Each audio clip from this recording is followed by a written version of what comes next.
굳이 병원에 먼저 가기보다는 제가 알려드리는 방법을 먼저 시도해보면 어떨까 싶어요. 실제로 제가 내원하신 환자분들께도 진료를 보면서 이런저런 생활 환경에 대해서 여쭤보고, 혹시 아직 아무런 노력도 안 해보신 분들이라면 일단 치료보다는 제가 알려드리는 집에서 할 수 있는 방법들을 먼저 해보시고, 이것만 잘하셔도 최소 수백만 원은 아낄 수 있지 않을까 싶습니다. 자율신경 실조증, 이제는 꽤 많은 분들이 들어본 질환이 된 것 같습니다. 자율신경계에 대해 간략하게 설명해드리면, 자율신경은 심박동, 호흡, 체온 등을 조절하는 신경계로 24시간 돌아가는 응급요원처럼 항상 일을 하고 있습니다. 스트레스, 과로, 피로의 누적으로 자율신경인 교감신경과 부교감신경의 균형이 깨지는 것을 자율신경 실조증, 자율신경 기능 이상이라고 부르죠.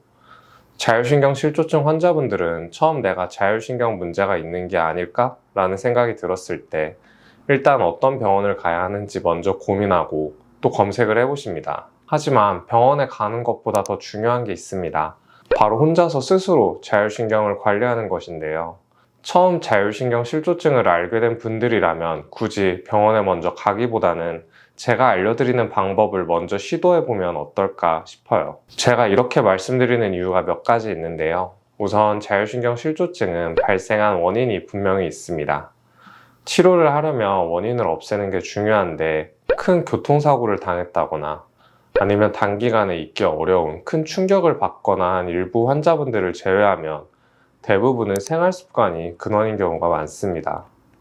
수면 시간이 부족하고 식습관도 불규칙해지면서 또 음주나 흡연을 많이 하는 분들이라면 몸이 극심한 스트레스를 받고 있을 가능성이 높겠죠. 어차피 내원을 하셔도 이런 생활 습관을 반드시 개선해야 증상이 호전될 수 있습니다.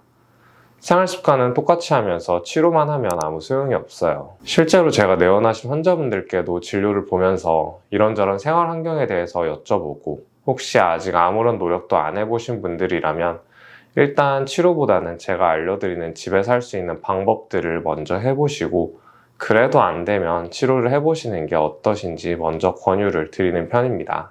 오늘은 집에서 자율신경을 조절하는 방법 3가지를 소개해 드릴게요. 이것만 잘하셔도 최소 수백만 원은 아낄 수 있지 않을까 싶습니다.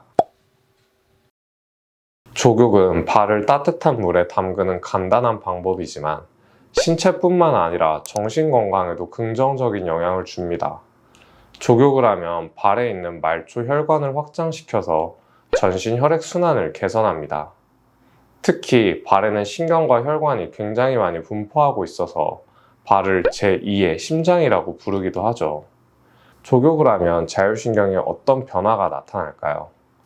혈관이 확장되면 혈압이 떨어지고 빠르게 뛰었던 심박수도 감소하는 것을 느낄 수 있습니다. 그래서 항진된 교감신경을 가라앉혀서 스트레스와 긴장을 낮추는 효과가 있어요. 또 떨어진 체온을 높이고 굳어서 뻣뻣한 근육을 이완시키는데요. 그러면 부교감신경이 활성화되면서 신체를 안정된 상태로 만들어줍니다. 그래서 20분 정도 발을 따뜻하게 하는 것만으로도 마음이 편안해지고 수면의 질도 향상되는 것을 느끼는 분들이 많으세요.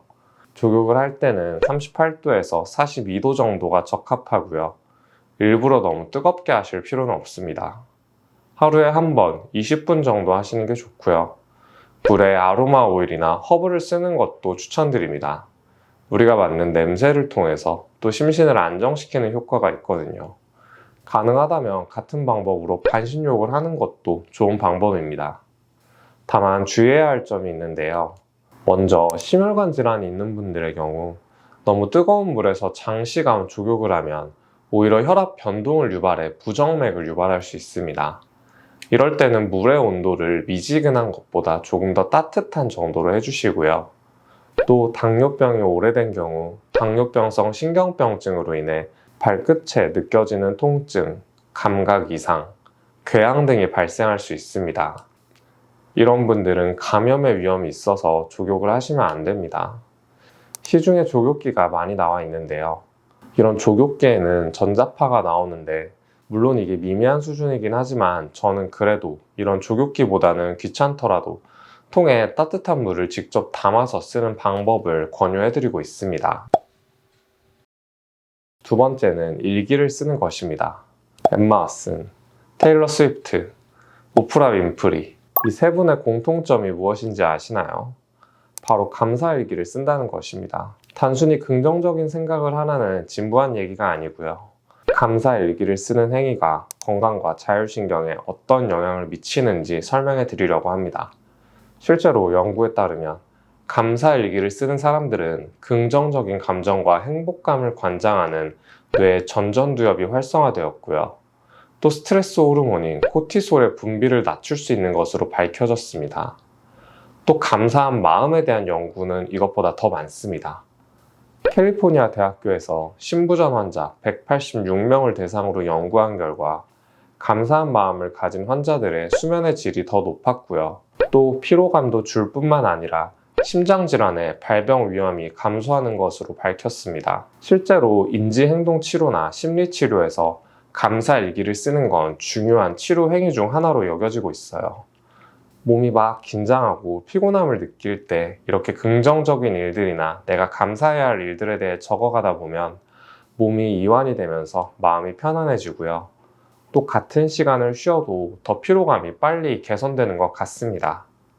저도 처음에 공부를 하면서 이런 감사일기나 감사한 마음에 대한 연구들을 접하면서 이게 단순한 플라시보가 아닌가라는 생각을 솔직히 했는데요. 막상 힘든 일이 닥쳤을 때 이런 방법을 직접 해보니까 도움이 많이 되어서 이것도 제가 환자분들께 적극적으로 권장해드리는 방법 중 하나입니다. 일기라고 해서 너무 어렵게 생각하지 마시고요. 2, 3일에 한 번 정도 무조건 좋은 일만 적을 필요도 없습니다. 적은 양이라도 꾸준히 적는 게 좋고요. 단순히 오늘 행복했다, 오늘 좋았다 이렇게 적기보다는 구체적인 내용을 적어주세요. 예를 들면 오늘 회사에서 동료가 나의 프로젝트를 도와주어서 일을 일찍 마치고 퇴근할 수 있었다 이런 식으로 쓰시면 됩니다.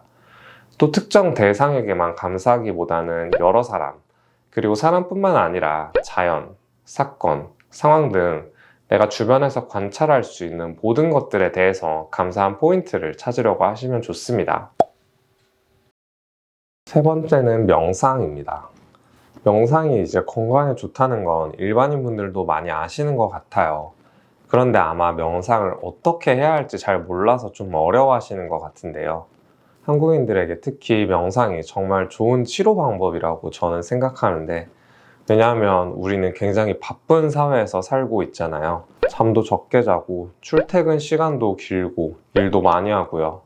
그리고 또 경쟁이 치열한 사회다 보니까 생각보다 잘 안 쉬거든요. 뭔가 쉬고 있으면 잘못하는 것 같고 죄책감이 들고 그런 분위기가 실제로 좀 있지 않나 싶습니다. 이게 제가 치료실에서 환자분들 다 치료하고 나서 핸드폰 보시지 말고 그냥 눈 감고 푹 쉬시면 되세요, 뭐 주무셔도 되세요 이런 말씀을 드리는데, 뭔가 잠시도 가만히 있지 않고 끊임없이 뭘 하고 계시면 몸이 굉장히 각성이 되거든요. 교감신경이 항진되는 거죠. 그래서 교감신경이 항진된 자율신경 실조증 환자분들이 특히 많은 이유고요. 명상은 이렇게 쉬지 않는 내 몸에게 주는 휴식 시간이라고 생각하시면 됩니다. 우선 명상에 대한 연구를 살펴보면 미국 위스콘신 대학교에서 진행된 연구가 있는데요.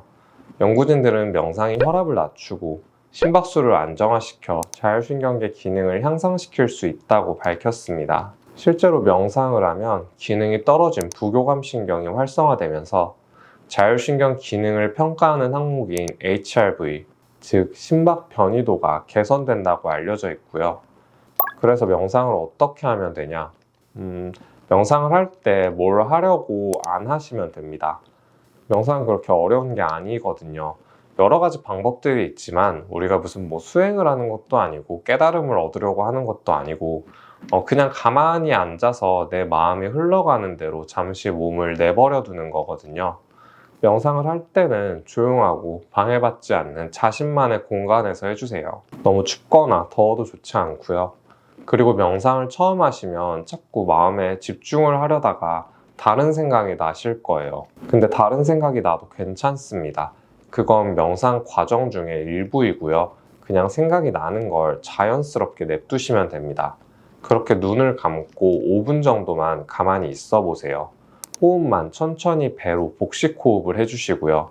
5분이 익숙해지면 점점 시간을 늘려가시면 됩니다. 그렇게 5분 뒤에 눈을 뜨면 명상이 끝나는 거예요. 어떤가요? 너무 쉽죠? 별거 아닌 것 같지만 막상 매일 꾸준히 하시려면 힘드실 수 있습니다. 그래서 매일매일 조금씩 실천해서 습관화를 해야 합니다. 정리하겠습니다. 집에서 자율신경을 조절하는 방법 3가지. 조교, 일기, 명상입니다. 저도 실제로 3가지 모두 실천하고 있는 방법들이고요. 한국의 빨리빨리 문화나 각박한 사회 분위기가 뭔가 아프기만 하면 무조건 병원을 찾는 현상을 만들었다고 저는 개인적으로 생각하고 있습니다. 그 결과로 한국은 OECD 국가 중 1인당 병원에 방문하는 일수가 제일 높고 매번 갈 때마다 빨리 낫기 위해 약을 처방받다 보니 약물 오남용의 문제도 굉장히 심각하죠. 물론 정말 응급 상황인 경우에는 이렇게 빠른 진료가 필요하겠지만 자율신경 실조증은 기본적으로 만성질환에 가깝고 또 치료를 시작하셔도 최소한 3개월 이상, 또 길게는 몇 년간 치료를 이어가야 하는 질환입니다. 제가 채널에 올려드리는 여러 가지 생활관리법들은 실제로 제가 환자분들께 알려드리는 방법들이에요. 그래서 자율신경 실조증으로 고민하시는 분들께 많은 도움이 될 거라고 생각합니다. 구독, 좋아요 눌러주시고 또 다른 영상들도 많이 참고해 주시고요. 주위에 비슷한 증상으로 고통받는 분들이 계시다면 제 채널을 소개해 주시면 더 많은 환자분들께 도움이 될 수 있을 것 같습니다. 모든 분들이 자율신경 실조증에서 탈출할 수 있도록 저는 다음에 더 좋은 영상으로 돌아오도록 하겠습니다. 지금까지 영상을 시청해 주셔서 대단히 감사합니다.